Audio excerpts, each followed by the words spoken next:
Olá, sejam todos muito bem-vindos ao Epstalk, capítulo 1. Aqui quem fala é o Igor Provença. Eu sou advogado, pós-graduado em Direito do Trabalho e também em Direito Previdenciário.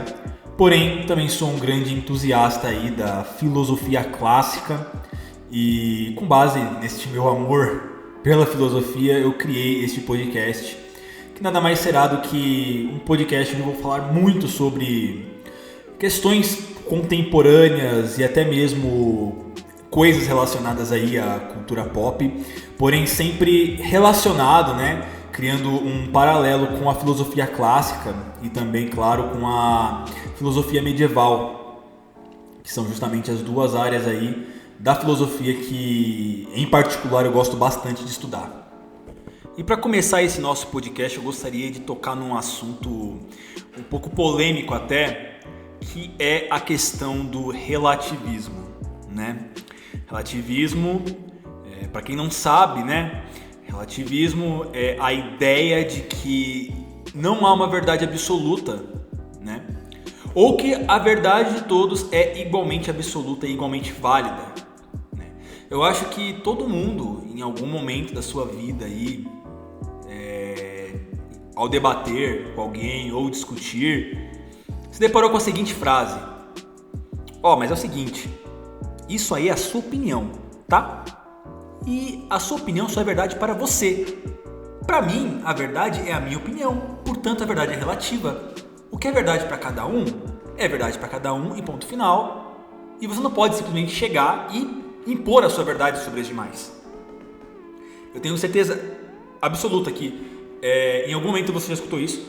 E se você não escutou, provavelmente você não deve ter o hábito de discutir ou debater com as pessoas, né? Talvez você esteja fazendo certo em agir dessa maneira. Tá poupando aí muita saúde mental, com certeza.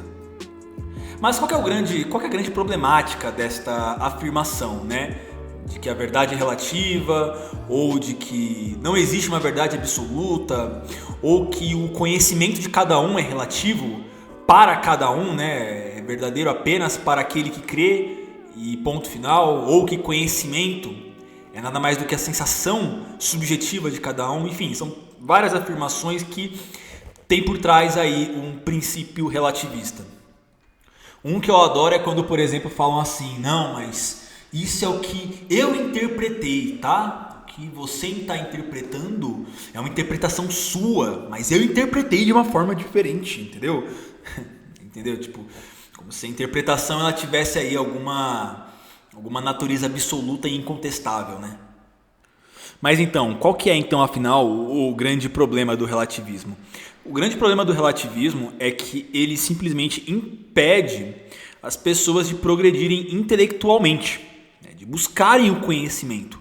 Porque pensa comigo, se a verdade ela é relativa tão somente ao que eu vejo e penso, e não é verdade para mais ninguém, né? Por que eu vou tentar buscar o conhecimento, o saber, né, das coisas, se o que eu entendo já me basta? Se o que eu entendo e interpreto já é o suficiente para o meu conhecimento? Veja, o relativismo, eu já vi muita gente defender isso, essa ideia de que o relativismo fomenta aí a pluralidade de ideias. Foi difícil para sair, hein? A pluralidade de ideias, né?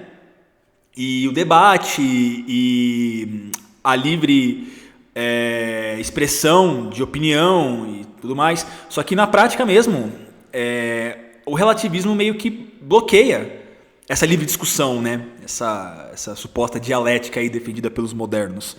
Na prática mesmo, não existe um grande debate através do relativismo, porque não adianta você dizer para uma pessoa que A é diferente de B se para ela A é igual a B. E se a verdade é relativa, ela é relativa tão somente a ela mesma. E se ela está dizendo que para ela aquilo é verdade, ponto final. E você não pode simplesmente dizer nada. Então você vê aí que o relativismo ele gera um grande problema, porque além de fazer com que as pessoas fiquem inertes, né, e não busquem o conhecimento, muita gente se sente o maioral num debate, quando, por exemplo, você discute e a pessoa diz assim: então, mas sabe o que é? É que isso só é verdade para você. Só você pensa assim, né? E não é assim que eu penso, tá? Então, não existe uma verdade absoluta, tá? Não venha querer impor o que você pensa sobre o que eu penso, que eu não vou pensar igual a você, então vamos acabar por aqui mesmo. E aí a pessoa sai, né, se achando a maioral, como se tivesse, né, dito algo extremamente profundo, né, e inteligente, mas no fundo mesmo sabemos que não é nada disso, né? É claro que, guardadas aí suas devidas proporções, não é toda pessoa relativista que é uma pessoa preguiçosa intelectualmente falando, né? Até porque muitos grandes filósofos aí consagrados pela modernidade, pela pós-modernidade, né? São relativistas, né? Ou possuem aí pensamentos e ideias relativistas. Então, muitas vezes uma pessoa relativista ela pode, de fato, crer nesta ideia de uma forma bem fundamentada, né? Apesar de ela cair em contradição com ela mesma, né? Conforme será demonstrado aí adiante no nosso podcast, ainda assim ela acredita nisso firmemente e muitas vezes possui até bons argumentos que convencem muitas pessoas a acreditar aí na tese relativista, né? Bom, lançamos aqui então a problemática, que é o relativismo, que eu vou buscar refutar esse argumento através da defesa da verdade, né? De que o conhecimento não é relativo, né? Quando eu falo que a verdade é relativa, eu também estou dizendo que o conhecimento é relativo, né? Porque se a verdade para cada um basta para cada um apenas e tão somente, logo o conhecimento que cada um adquire diz tão somente a si mesmo. Logo, quando você diz que a verdade é relativa, você também está dizendo que o conhecimento também é relativo. E essa questão não é atual, tá? Não é hoje em dia que o pessoal parou para discutir o problema do relativismo e também se a verdade existe objetivamente ou não. Na verdade, na Grécia Antiga nós já tínhamos este problema. Nós já tínhamos filósofos aí discutindo essa questão. E é justamente por isso que hoje, nesse podcast, nesse nosso primeiro podcast, eu vou comentar com vocês sobre a obra Teeteto de Platão. Mas antes de entrarmos na obra, eu acho que é interessante falarmos também a respeito sobre a sua figura principal, que é ninguém mais, ninguém menos que Sócrates. Aí talvez você esteja se perguntando, para quem não conhece, né? O autor é Platão, mas por que Sócrates é a figura principal? Né? Outro filósofo aí da Grécia Antiga. O que acontece é que Sócrates, ele não deixou nada escrito. Sócrates foi um dos maiores filósofos da história aí, da humanidade e do Ocidente, principalmente. Um grande homem, sem dúvidas. E ele não escreveu nada. Muito pelo contrário, ele gostava era da oratória. Ele gostava de discutir com as pessoas. Isso que era interessante para ele, era repassar o conhecimento através do debate, da conversa e do que ele próprio chama de dialética. Dialética é o método socrático para buscar o conhecimento. Então o que Sócrates fazia era basicamente discutir com as pessoas e isso ele dava o nome de dialética. A dialética é diferente de uma discussão onde você busca estar certo, onde você busca provar o seu ponto. Num processo judicial, por exemplo, não existe uma dialética. Né? O advogado de uma parte vai defender o que a parte está falando e o advogado da outra parte vai defender o que a outra parte está falando. Então, quando dois advogados discutem numa audiência, não existe uma dialética ali, porque eles não estão buscando a verdade, eles não estão buscando o conhecimento, eles não estão buscando apurar o que de fato aconteceu. Eles estão apenas defendendo seus clientes e o ponto deles, né? Ou seja, querem provar que estão certos. Isso é uma discussão. Uma dialética é quando duas pessoas ou mais, através do debate, buscam de fato a verdade e o conhecimento. E é isso, né? O Sócrates era um grande perito, né? O Sócrates ele se amarrava em sair por aí discutindo com as pessoas, principalmente com os grandes conhecedores do seu tempo. Mas coloca bem entre aspas esses grandes conhecedores que eu falei agora, porque na real mesmo os grandes sofistas, que eram os professores da Grécia Antiga, os sábios da retórica da Grécia Antiga, no fundo, eles não sabiam de nada. Assim, os sofistas, eles eram justamente os caras que falavam que a verdade é relativa, né? Eles eram os caras da retórica.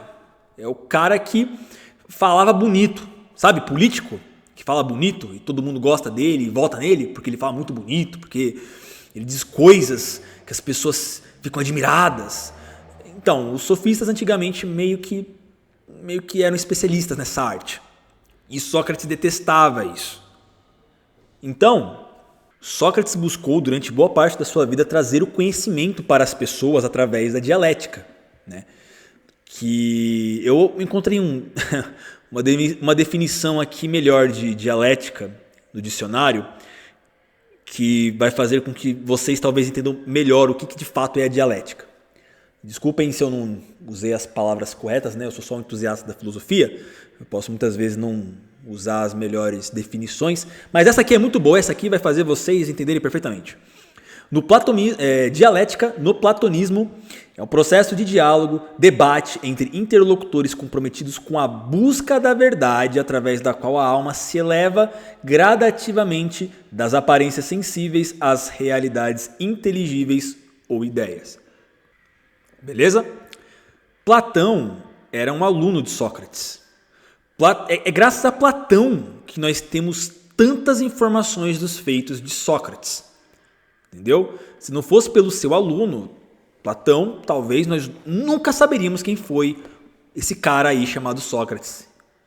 E nunca saberíamos o papel relevante que ele teve na história da filosofia. Não ironicamente, muitas pessoas chamam de Sócrates o primeiro grande filósofo, ou até mesmo o primeiro filósofo da história. Isso é bem discutível, né? Porque muitas pessoas consideram Heráclito, Parmênides como filósofos. Mas muitas pessoas vão dizer que Sócrates foi o primeiro filósofo porque, de fato, ele buscou a sabedoria, buscou a verdade transcendente aí em seu nível mais ideal, em seu nível ideal. Então, por conta disso, Sócrates seria aí o primeiro grande filósofo. Mas isso é papo para outra discussão. A grande questão aqui é que Sócrates passou boa parte da sua vida lutando justamente contra conceitos relativistas, contra o relativismo enquanto ideia, né? E teve como um dos seus maiores oponentes um cara chamado Protágoras, que foi provavelmente aí o primeiro grande relativista da história. Eles não se conheceram pessoalmente, tá? O Protágoras morreu antes de Sócrates, mas Sócrates ele busca nesta obra Teteto desconfigurar, refutar, impugnar toda a ideia de Protágoras sobre o conhecimento. Mas antes de eu chegar nesse ponto, que eu já estou me adiantando aqui antes da hora, né? Vamos voltar aí para o começo. Teteto é um diálogo platônico, ou seja, é um livro, um diálogo escrito por Platão e compõe aí uma gama de diálogos escritos pelo mesmo, que inclusive eu recomendo muito que vocês leiam. Nesta obra, nós vamos acompanhar aí um extenso diálogo entre Teteto, um jovem matemático, aluno de Teodoro, com Sócrates, sobre o que é o conhecimento. Quando Sócrates questiona Teteto o que é o conhecimento, Teteto a princípio dá uma resposta bem fraca, né? bem desanimadora. Porque aí Sócrates pergunta para ele o que é o conhecimento e ele diz assim, então, a geometria, a medicina, sei lá, a carpintaria, tudo isso são artes que possuem o conhecimento, né, para serem desenvolvidas, e o conhecimento é justamente todo esse meio pelo qual você consegue aí descobrir e entender como funciona cada uma dessas formas aí de arte, né, e produção. Enfim, e Sócrates vai falar assim para ele, então é o seguinte, Teteto, eu te perguntei o que é o conhecimento, né, e não do que ele faz parte. Você falar para mim que conhecimento é o conhecimento da carpintaria e da geometria, é o mesmo que é a mesma coisa que você me perguntar o que é lama e eu te falar que lama é algo que fica nas rodas embaixo das pedras, ao invés de eu te dizer de uma vez que lama é terra com água, né? Então, volta aí um pouquinho e fala para mim o que é conhecimento em si. O que de fato defina conhecimento com palavras, né? Me lance uma nova resposta aí. Nessa hora, Teteto fica até um pouco sem graça porque ele viu que falou abobrinha, né? Que falou bobagem. Então ele resolve reformular aí a sua resposta e dar uma nova definição, ou pelo menos pela primeira vez dar de fato uma definição para o que é conhecimento. E é aí que inicia a grande problemática, porque Teteto vai dizer que conhecimento é sensação. Conhecimento é sensação. Eu não sei se vocês pegaram de primeira, mas dizer que conhecimento é sensação é um grande problema, porque ao afirmar isso você está singularizando o conhecimento para cada pessoa. Mas vamos devagar para vocês entenderem.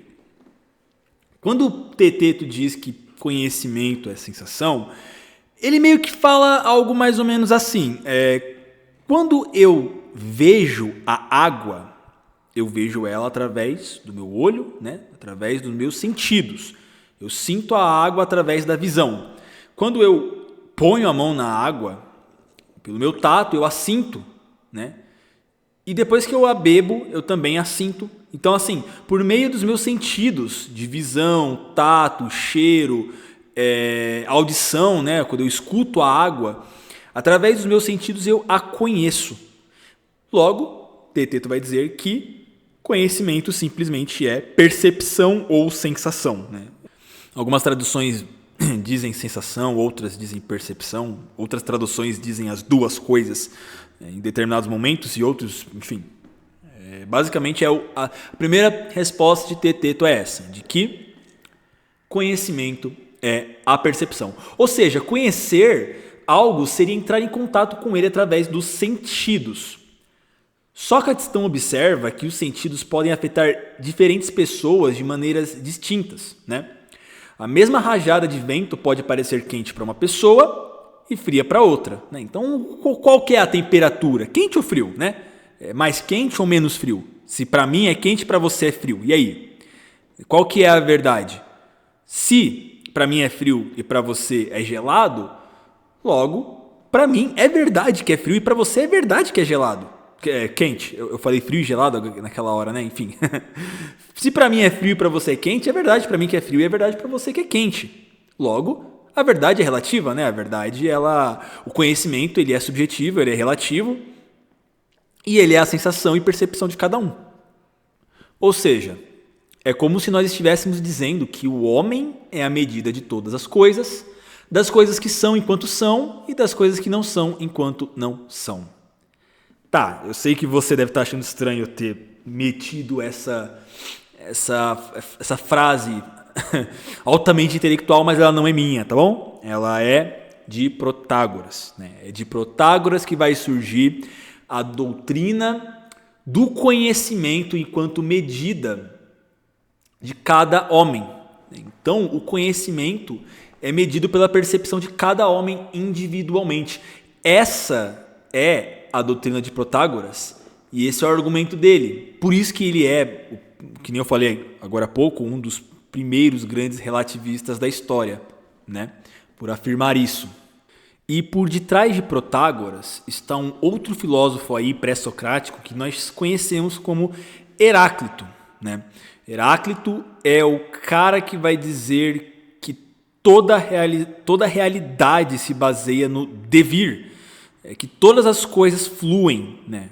Que se você for num rio hoje e ir neste mesmo rio amanhã, não será o mesmo rio, porque tudo está em constante transformação, em constante mudança, entendeu? É o fluxo da eterna alteração, do eterno devir, né? Essa é a teoria do Heráclito. E se é verdade que tudo no mundo está em constante mudança, então isso significa que as cores que vemos e as qualidades que sentimos não podem ser realidades objetivas e estáveis. Em vez disso, cada uma delas é um produto do encontro momentâneo entre um dos nossos sentidos em algum elemento transitório no fluxo universal que lhe corresponde. Talvez vocês conheçam um cara chamado Immanuel Kant, que foi um filósofo alemão aí da modernidade, que vai surgir no período iluminista da Europa. Mas esses argumentos aí do Protágoras e do Heráclito são um pouquinho parecidos aí com a fenomenologia kantiana, né, que vão dizer aí que os nossos sentidos não são confiáveis ou que eles não são capazes de captar a realidade objetiva das coisas. Como é que você sabe que a cor branca que você vê de fato está lá e que o branco que você vê não é nada mais do que um fenômeno entre a sua visão em contato com um objeto que está sendo observado? Entende mais ou menos qual que é o grande problema aí? Então é mais ou menos nisso que Heráclito e Protágoras estão aí baseando também boa parte dos seus argumentos, né? Que a verdade e o conhecimento é relativo a cada homem, porque cada homem absorve o mundo de uma forma diferente, capta através dos seus sentidos de uma forma diferente. E tudo está em constante mudança e em constante alteração. E, para quem não entendeu ainda 100%, eu vou reexplicar novamente a ideia para ficar bem claro. Pensa comigo assim, tanto o olho quanto o objeto que o olho observa, assim como a brancura que surge, fazem parte deste fluxo universal aí, dito por Heráclito, né? Eles não são imutáveis, embora se movam lentamente em comparação com a rapidez com que as impressões sensoriais surgem e desaparecem, né? A percepção que o olho tem de um objeto branco e a brancura do próprio objeto são como gêmeos que nascem e morrem simultaneamente. O mesmo raciocínio pode ser aplicado aos outros sentidos. E assim podemos entender, ao menos no âmbito dos sentidos, por que Protágoras afirma que o que parece é, para cada um, né? Já que a existência de uma qualidade e sua manifestação ao sentido apropriado são inseparáveis. Por isso, conhecimento é percepção. Aí na definição de Protágoras, se baseando no fluxo e do eterno devir de Heráclito. Em resposta a isso, Sócrates vai dizer que a vida não se resume apenas em sensações e percepções. Porque olha o grande problema aí da afirmação de que conhecimento é percepção. Se nós prosseguirmos com essa ideia, então nós nunca poderíamos dizer que uma pessoa louca está delirando. Porque se os sentidos de uma pessoa louca fazem ela ver, sei lá, o Buzz Lightyear andando num jet ski, enfim, whatever. Se ela vê aquilo e os sentidos dela indicam para ela essa realidade, quem é que pode dizer que isso é mentira ou que não é verdade? Entenderam? Essas aparências, claramente, elas não correspondem à realidade, né? Aí temos um outro problema que Sócrates vai falar também, que nós passamos metade da nossa vida dormindo, né? E muitas vezes nós nem sequer temos plena certeza de que estamos acordados ou sonhando.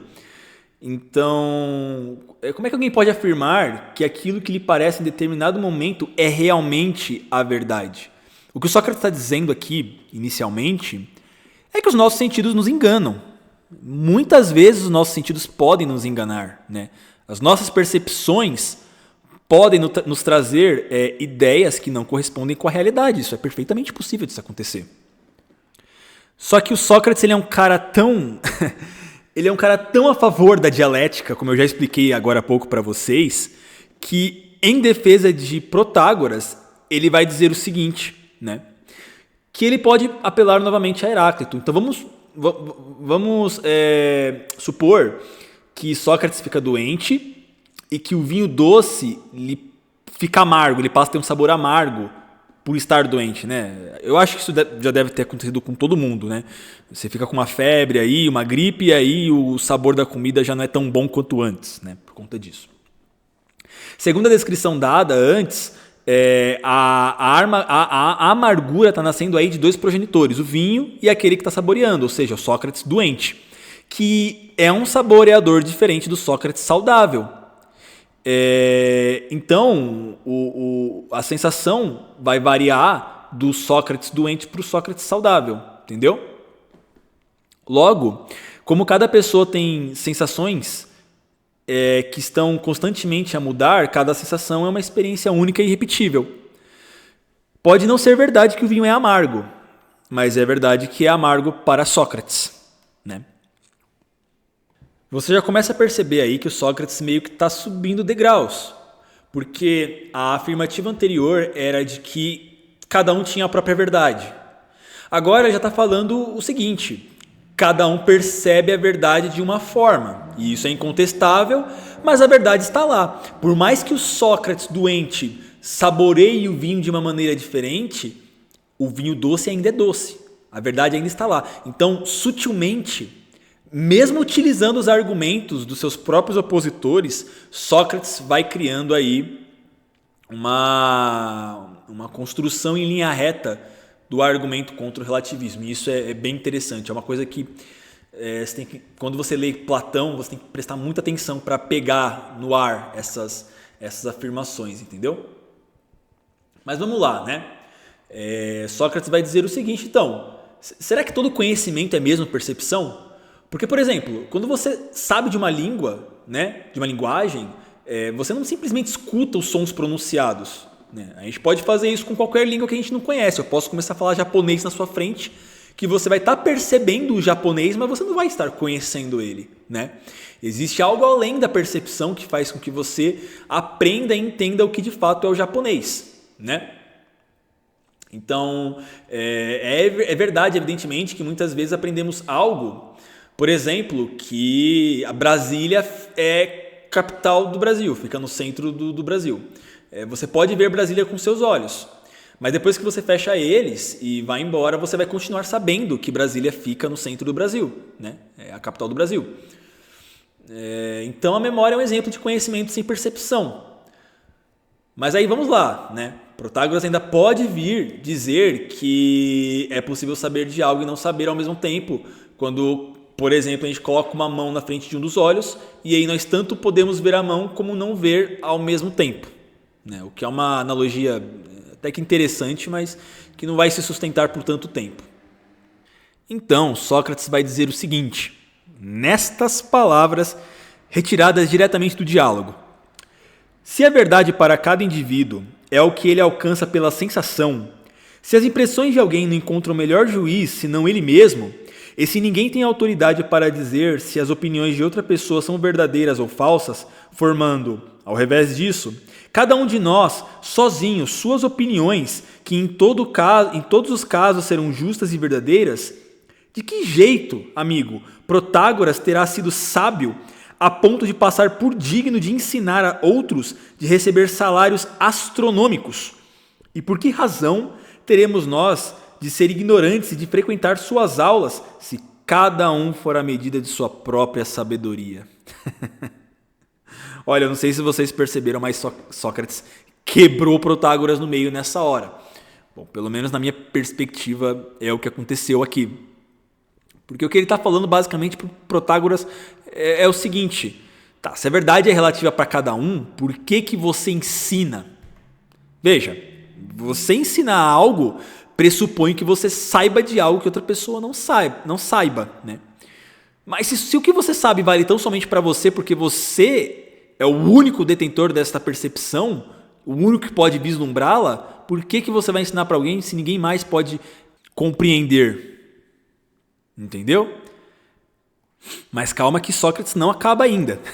Ele ainda continua mais para frente no diálogo dizendo o seguinte: ao depois, o mais bonito no caso é reconhecer ele próprio que terão de estar certos seus contraditores, ele próprio, Protágoras, quando opinam sobre seu princípio e declaram falso, visto admitir que a opinião de todos se refere ao que existe.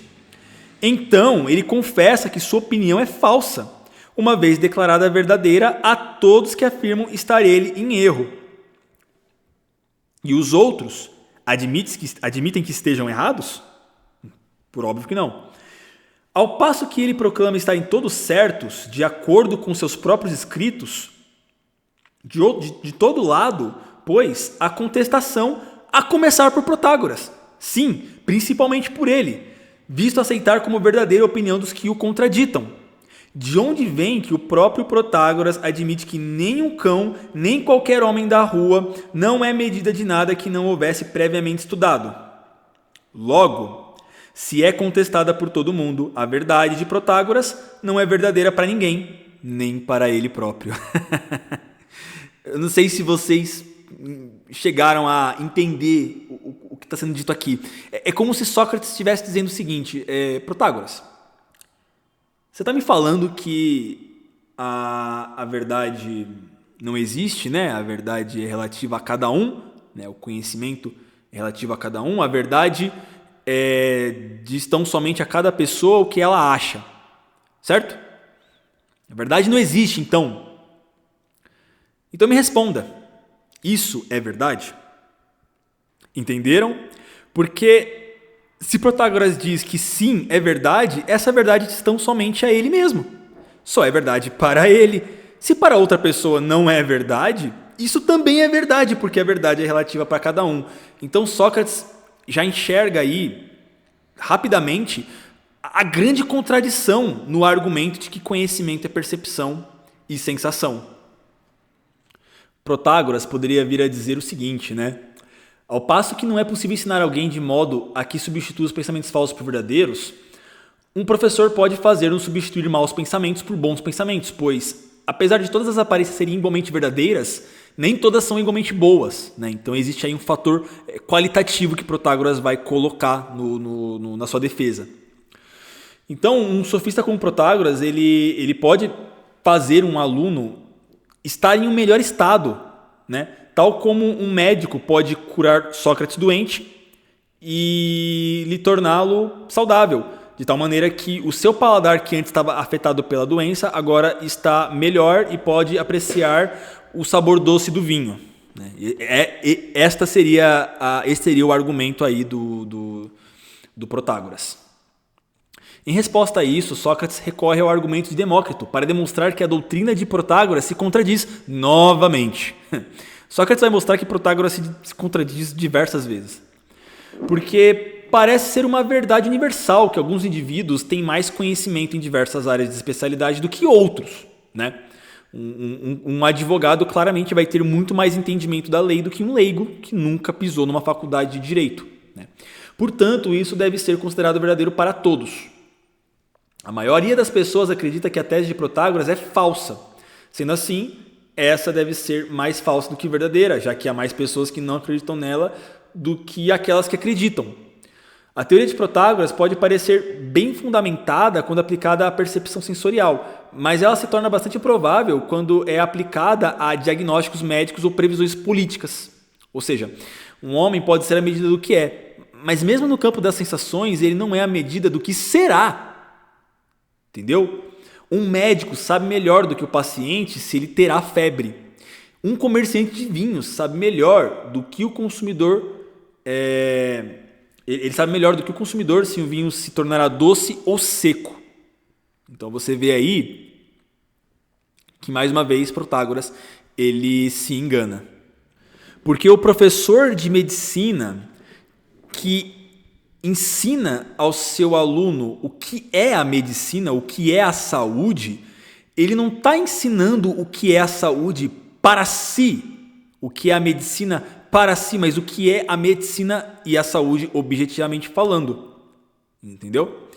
Então, o Protágoras ele comete um erro terrível aí, porque ele confunde o conhecimento verdadeiro com o conhecimento relativo, o que leva Sócrates a pensar que nem ele mesmo acreditava na sua própria teoria.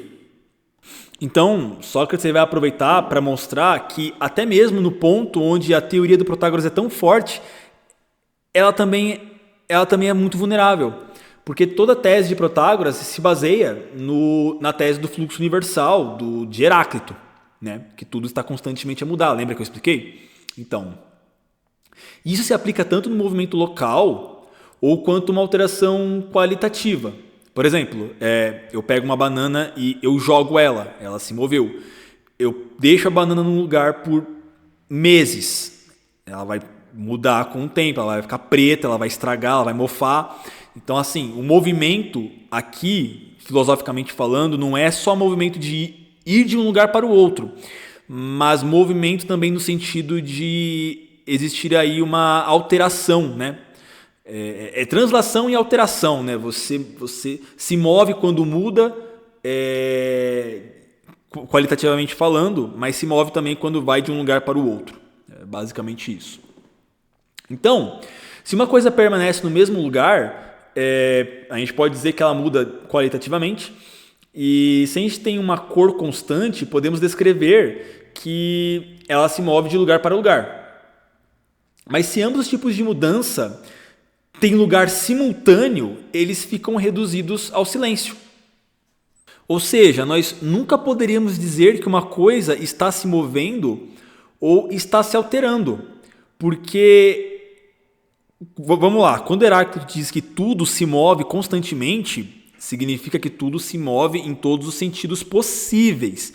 E isso se aplica até mesmo a conceitos abstratos. Então, olha a contradição enorme. Se você diz que tudo muda, isso se aplicaria à própria teoria do movimento contínuo. Então, até ele mesmo teria de mudar. Então, a própria teoria se contradiz. Se tudo está em movimento, isso inclui a própria teoria do movimento, logo, em algum momento, ela também não estaria em movimento. Então, tudo se move e não se move ao mesmo tempo. Nós não podemos dizer que uma coisa está se movendo, nem que ela está sofrendo uma alteração. A própria percepção sensorial está em fluxo. Então, um episódio de visão transforma-se, de repente, no episódio de não visão. A audição e a não audição seguirão uma outra incessantemente. Vocês estão entendendo onde eu estou querendo chegar? Mais ou menos? Porque se tudo se move, não só os objetos ao qual nós temos contato pelos nossos sentidos, mas os nossos próprios sentidos também estão em constante movimento. Entendem? Isso significa, então, pessoal, que se conhecimento for percepção, então conhecimento será, ou melhor dizendo, né, percepção será tanto conhecimento quanto não conhecimento. Veja que é uma contradição lógica a teoria de Heráclito, condicionando aí a teoria do Protágoras. Percepção não pode ser, de nenhuma forma, conhecimento. Chega uma hora no diálogo que Sócrates chega até a ironizar essa tese, né? Que ele vai dizer o seguinte: horas, beleza, conhecimento é sensação, percepção? Tá. Sabe quem conhece e percebe também o mundo à sua volta? Os animais. Os animais também têm sensações, mas nem por isso dizemos que eles são inteligentes ou que eles possuem alguma forma qualquer de conhecimento. Então, amigos, não, conhecimento não pode ser sensação. Eu vou até recorrer aqui ao texto do livro mais uma vez para vocês verem. Escutarem, né? É um podcast, whatever. Logo, desde o nascimento, tanto os homens como os animais têm o poder de captar as impressões que atingem a alma por intermédio do corpo. Porém, relacioná-las com a essência e considerar a sua utilidade é o que só com tempo, trabalho e estudo conseguem os raros a quem é dada semelhante faculdade. Entenderam? Então, vejamos aqui que conhecimento não pode ser percepção. E aí, para finalizar, né, Sócrates passa um bom tempo no livro dizendo que conhecimento não é sensação ou percepção. Eu diria que uns 60%, 70% do livro, do diálogo todo, é ele batendo aí na tese do Protágoras, né? Então, aí, para finalizar, né, de uma única vez esse argumento, ele vai dizer o seguinte, olha só. Ele vai dizer o seguinte: os nossos órgãos corpóreos, né, por exemplo, os olhos e os ouvidos, eles são meios pelos quais nós vemos as cores e ouvimos os sons, né? Você tem olhos para ver e ouvidos para ouvir. Você vê cores, né, imagens, coisas, e você escuta sons, né, barulhos. Então, assim, cada um deles tem o seu próprio objeto. Cada sentido tem o seu próprio objeto. E nenhum pode ser recepcionado pelo outro. Por exemplo, você não pode ver o som e nem ouvir a cor ou a imagem, né? Mas olha só que interessante. O pensamento de que um som e uma cor não são uma e a mesma coisa, mas duas coisas diferentes, não pode ser produto nem da vista e nem do ouvido. Não é através do olho e da sua orelha que você percebe que cores e sons são diferentes. Nessa parte, então, o Teeteto, ele concede, né? Ele chega à conclusão de que não há órgãos para perceberem conceitos transcendentes, aí, abstratos, como diferença, mesmidade, unidade e multiplicidade, né? Então, é a própria alma que contempla os termos comuns que se aplicam a tudo, né? Ou seja, é na alma que existe aí o conhecimento, e não nos sentidos, não nos órgãos corpóreos, né? O nosso conhecimento vem da alma, né? Algumas pessoas podem dizer assim, né, ouvindo esse podcast, não, mas o nosso conhecimento vem da mente. Não, beleza, mas a mente, mentalizar, né? Mente vem de mentalizar. Mentalizar é um verbo, é uma faculdade da alma, é uma habilidade que nós só temos graças à nossa alma, né? A nossa alma que permite que tenhamos uma mente, ok? Então é através da alma que nós adquirimos o conhecimento. Ou seja, o conhecimento ele não reside nas impressões sensoriais, mas na reflexão que a alma faz sobre elas. Resumindo em poucas palavras, pessoal, conhecimento não é algo sensível, mas algo inteligível. Entenderam? É daí que minha palavra é inteligente, né?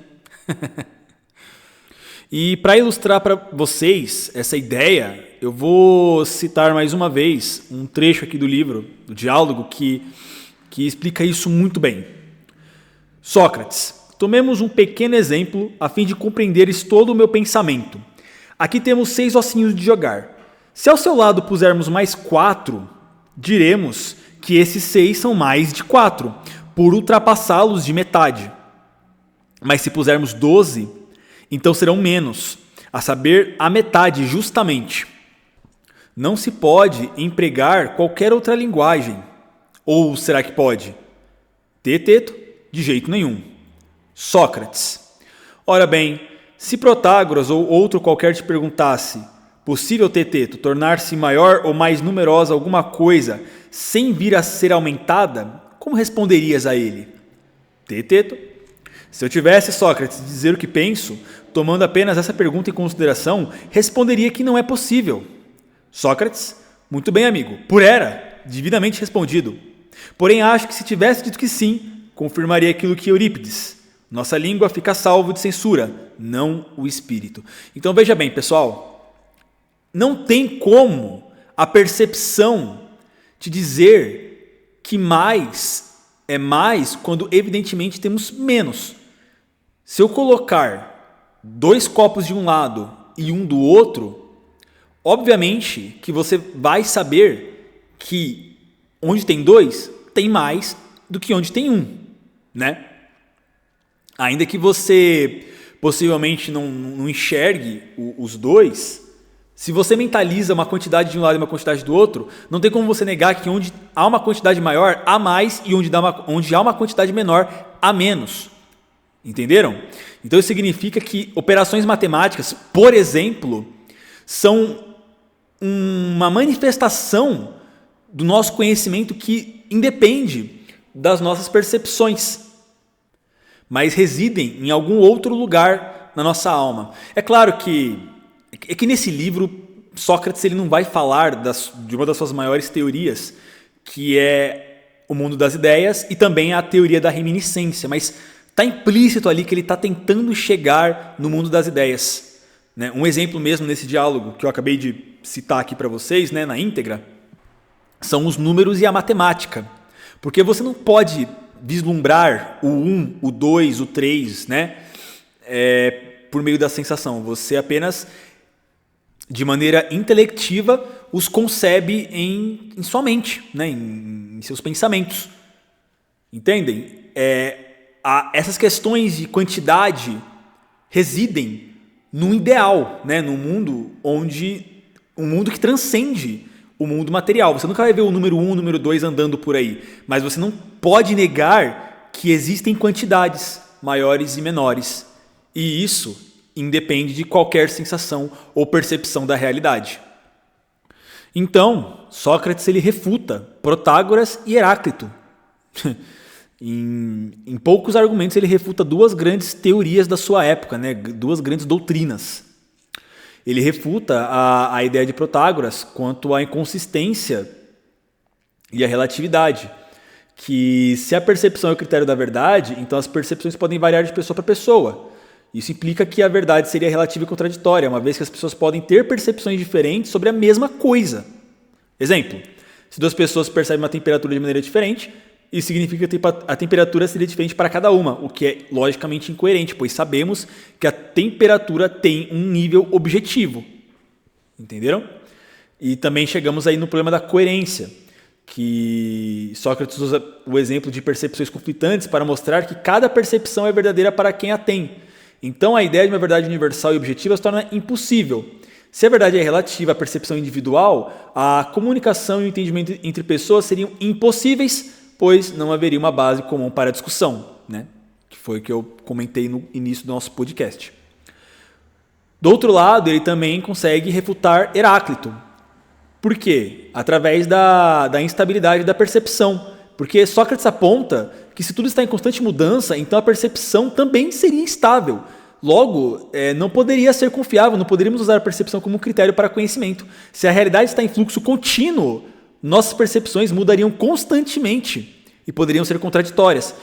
Isso faria com que fosse difícil confiar na nossa percepção como fonte de conhecimento estável. E também isso nos leva a um outro ponto, que é a necessidade de alguma estabilidade mínima para o conhecimento, né? Por mais que tudo esteja em movimento, algo tem que estar estável para poder ser conhecimento, né? Sócrates, então, ele sugere que para ter conhecimento precisamos de algo mais estável do que a percepção, que está sujeita sim a grandes mudanças. Se a realidade e a percepção estão sempre mudando, então o conhecimento baseado apenas na percepção seria efêmero e não confiável. Por isso que eu falo que Sócrates está tentando chegar no mundo das ideias, porque a coisa mais estável para Sócrates é justamente o mundo das ideias. São as ideias. As ideias existem objetivamente e são perfeitas, né? Não tem como você dizer que uma ideia muda com o tempo. A ideia perfeita de amor, ela sempre vai ser a ideia perfeita de amor. A ideia de amor sempre vai ser a ideia de amor. A ideia de justiça sempre vai ser a ideia de justiça. A ideia de certo e errado sempre vai ser a ideia de certo e errado. Sempre serão ideias de certo e errado. Então não tem como você mudar algo que está estável. Por mais que Heráclito venha dizer que tudo se move, tudo está em constante mudança. Não, porque as ideias são fixas, são estáveis. Então, Sócrates está tentando chegar aí no mundo das ideias, né, dos ideais. Eu vou desenvolver melhor a teoria do mundo das ideias em outro podcast, tá? É só para deixar anotado aqui mesmo, para lá na frente a gente retomar esse assunto, tudo bem? Porque, como eu falei, neste livro, nesse diálogo em específico, Sócrates não chega nem a mencionar o mundo das ideias. Então não tem por que eu me alongar nesse assunto. Então Teeteto, vendo que a tese dele de que conhecimento é percepção estava errada, ele resolve reformular a sua resposta e nós vamos aí para a segunda definição de conhecimento dada por Teeteto, que é: conhecimento é opinião verdadeira ou crença verdadeira, né? Cada tradução aí do diálogo usa uma palavra diferente. O que seria uma opinião verdadeira? Eu vou dar um exemplo para vocês. Na minha opinião, se eu colocar água no congelador, daqui a um tempo ela vai virar um gelo. Ela vai congelar e virar um cubo de gelo, né? Se a gente colocar água na geladeira e ela virar um cubo de gelo, eu estarei certo, eu terei uma opinião verdadeira, né?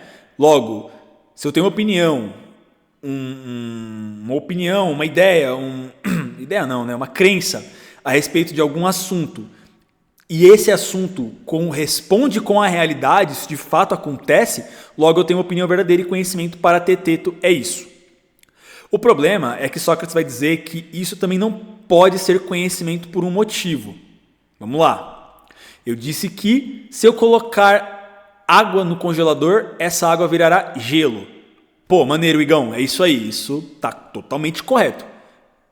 Mas e se eu por acaso falar assim, a água vira gelo, porque dentro do congelador existe um espírito que mora lá dentro e ele gosta de brincar com a água e aí ele congela ela porque ele acha divertido. Você ainda vai dizer que eu tenho conhecimento? Você vai dizer que eu tô maluco? Você entendeu? Não basta só você ter uma opinião e ela ser verdadeira para ser conhecimento. Porque o Sócrates até usa uma analogia interessante, né? É que nem um cego que vai para um lugar e chega nesse lugar sem ver por onde ele passou, né? O fato do cego ter chego no lugar que ele queria não significa que ele conhece o caminho do ponto A ao ponto B, de onde ele saiu até onde ele foi, né? Um exemplo dado pelo próprio Sócrates no livro também é, por exemplo, num juízo, né? Numa audiência onde a testemunha diz que viu o crime e aí o júri condena o acusado pelo crime, né? Porque a testemunha ocular assim o viu, né? Testemunhou o fato. Veja, por mais que a opinião deles, fulano é culpado, seja verdadeira, eles nunca vão ter conhecimento pleno desses fatos porque eles não viram. Apenas a testemunha ocular que viu, que sabe o que de fato aconteceu, que pode dizer que realmente sabe, né? Eu já falei isso, mas enfim, só ela pode saber porque ela viu, o júri não. Então, por mais que o júri tenha uma opinião verdadeira, não se pode dizer que ele tem um conhecimento pleno dos fatos. Então, opinião verdadeira, crença verdadeira não pode ser conhecimento, segundo Sócrates.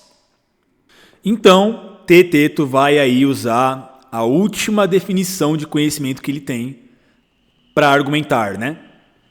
Ele vai dizer que conhecimento não só é opinião verdadeira, mas uma opinião verdadeira justificada ou articulada, né? Então não basta só você falar que colocar água na geladeira fará com que ela se torne gelo. Você precisa explicar também, justificar como isso acontece de uma maneira racional, de uma maneira correta, que corresponda de fato com a realidade, com a verdade. Sabe qual é o problema? Nessa hora muita gente se irrita com Sócrates. Só que Sócrates vai dizer que isso também não pode ser conhecimento. E aí nessa hora você já começa a ficar doido, né? Pô, caramba! Então como é que isso pode não ser conhecimento afinal de contas, né? Nosso querido amigo Sócrates ele vai dizer o seguinte: há 3 formas de se expressar uma crença, né? A primeira maneira é a ideia mais simples, né? Que você expressa uma crença através de palavras, você articula, né? Você fala. Ao falar a sua crença, você está justificando ela, você estará expressando ela, explicando ela, né? Só que isso não é o suficiente para tornar uma crença verdadeira conhecimento, porque qualquer pessoa que não seja surdo ou muda consegue fazer isso, né? Qualquer Zé Mané pode chegar aí e explicar qualquer crença verdadeira que ele tenha, né? E aí nós vamos para a segunda maneira. E aqui Sócrates ele fala de crença justificada enquanto uma análise, né? Ou seja, conhecer algo significa ser capaz de dividi-lo em partes menores, como se estivéssemos, entre aspas, soletrando um objeto, né? Que é você analisar algo em seus mínimos detalhes. Então, por exemplo, uma substância pode ser comparada a uma palavra que pode ser soletrada ao se dividir nas suas letras, né? Ou melhor dizendo, vamos pegar aí um carro, vai. Você, para conhecer o carro, você precisa entender que o carro, para ser um carro, ele precisa ter rodas, ele precisa ter um motor, ele precisa ter um volante, ele precisa ter portas, ele precisa se mover, um motor que o mova. Então a análise é justamente pegar o todo e descrevê-lo em partes, em detalhes, né? Partes que o constituem. Assim como você pega uma palavra e assoletra cada letra, né? Só que, assim como nós não podemos soletrar uma única letra, por exemplo, você pode soletrar Sócrates, S-O-C-R-A-T-E-S, mas você não pode soletrar a letra S. Da mesma forma que você pode explicar um carro, você não consegue explicar ele em todos os seus mínimos e absolutos detalhes. Você pode até dizer que o parafuso da roda tal é feita de tal material, mas você nunca vai conseguir passar dos átomos que constituem o parafuso. Você nunca vai conseguir explicar mais do que isso. A sua explicação aos detalhes sempre vai estar limitada, né? Você nunca vai conseguir analisar em absoluto qualquer coisa. O Sócrates vai dizer que existem elementos que basicamente não podem ser explicados, né? Elementos que constituem o todo que simplesmente não podem ser compreendidos, explicados em palavras, né? Então, a questão que Sócrates levanta é: se não podemos conhecer os elementos básicos, em última instância, né? Como é que a gente pode conhecer as coisas mais complexas que elas formam? Entendem? E além disso, às vezes, mesmo conhecendo os elementos básicos, isso não é o suficiente para conhecer as coisas mais complexas. Então, por exemplo, uma criança, ela pode conhecer todas as letras do alfabeto e ainda assim pode não saber ler ou escrever corretamente, né? Ela precisa entender regras que simplesmente não podem serem vislumbradas de imediato, né? E aí depois nós vamos para a terceira maneira, né? Sócrates, ele vai dizer que uma crença articulada sobre algo é quando conseguimos dar uma descrição única que se aplica apenas àquele objeto. Ou seja, Sócrates vai dizer que uma crença articulada, uma opinião verdadeira justificada só pode ser feita quando você descreve a essência daquilo. E descrever a essência de algo é você dizer com palavras o que torna aquilo único, aquilo. O que faz você, ouvinte, ser você, ouvinte. Entende? Quando você, em palavras, consegue escrever o que te torna único, qual é a sua essência, você consegue chegar no conhecimento explicado e verdadeiro sobre si mesmo, né? Então, por exemplo, a gente pode descrever o Sol aí como o corpo celeste mais brilhante. Só que aí Sócrates vai questionar o seguinte: como a gente pode realmente pensar em algo se só conseguimos descrevê-lo com características que ele compartilha com outras coisas? Ou seja, como é que você vai explicar que você é você se todas as definições que você der de você mesmo existem em outras pessoas? Você pode falar que você é um cara com um nariz, com uma boca, com uma personalidade X, com uma altura tal, com roupas tal, só que tudo que você tem, outra pessoa no mundo também vai ter, tá? Inclusive é até interessante, tem certos estudos aí que dizem que pelo menos uma pessoa é idêntica a você no mundo. Você pesquisa aí depois na internet, tem estudos aí nesse sentido, né? Então, o que Sócrates está dizendo? Está dizendo que é impossível você explicar a essência de algo com palavras, de forma articulada. Entendeu? Não tem como você explicar a essência de algo, porque tudo que existe compartilha com outras coisas elementos em comum. Entendeu?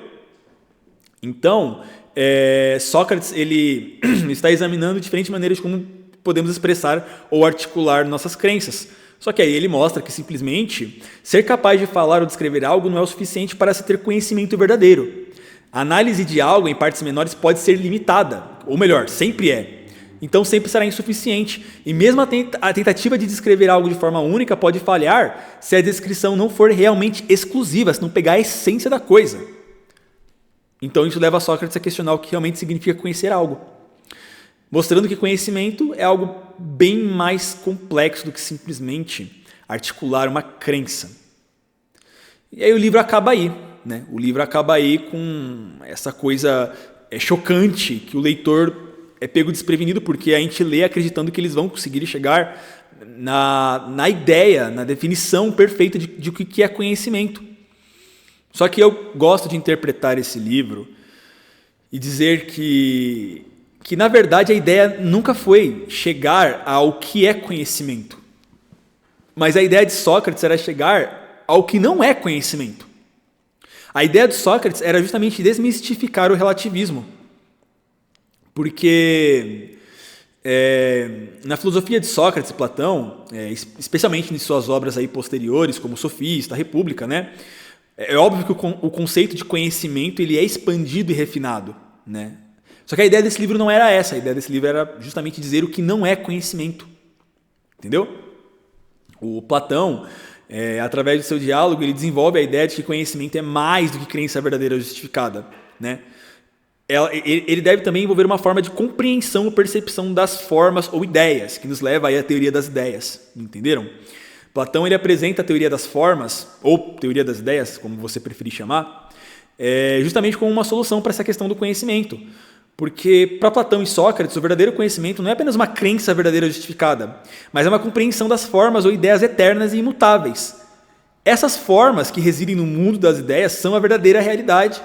E o conhecimento verdadeiro é o conhecimento dessas formas, que não podem ser explicados. Ou seja, no final das contas, conhecimento nunca poderia ser opinião, crença ou explicação. Não, o conhecimento é algo tão transcendente que nem sequer pode ser colocado em palavras. Irônico, não? Na República mesmo, Platão ele faz uma distinção entre conhecimento e opinião. O conhecimento é uma compreensão das formas, enquanto a opinião, que nós, né, que vem da palavra doxa, do grego doxa, é uma crença sobre o mundo sensível, que é imperfeito e imutável. Só que a verdadeira ciência, que eles chamam de episteme, que é o conhecimento das formas, é o verdadeiro conhecimento, né? Então, opinião, por se basear no mundo sensível, nunca será conhecimento verdadeiro, porque conhecimento, ele não está no mundo sensível, ele está no mundo eterno. Ele está no eterno, no imutável e no verdadeiro, que são coisas que não existem no nosso mundo. São coisas que existem nas ideias, são coisas transcendentes. Tá bom, pessoal? E esse foi Teteto de Platão, um dos melhores livros que eu já li, né? Todo livro de Platão, na verdade, é um dos melhores livros que eu já li. Platão era um cara foda. Platão e Sócrates eram caras fodas.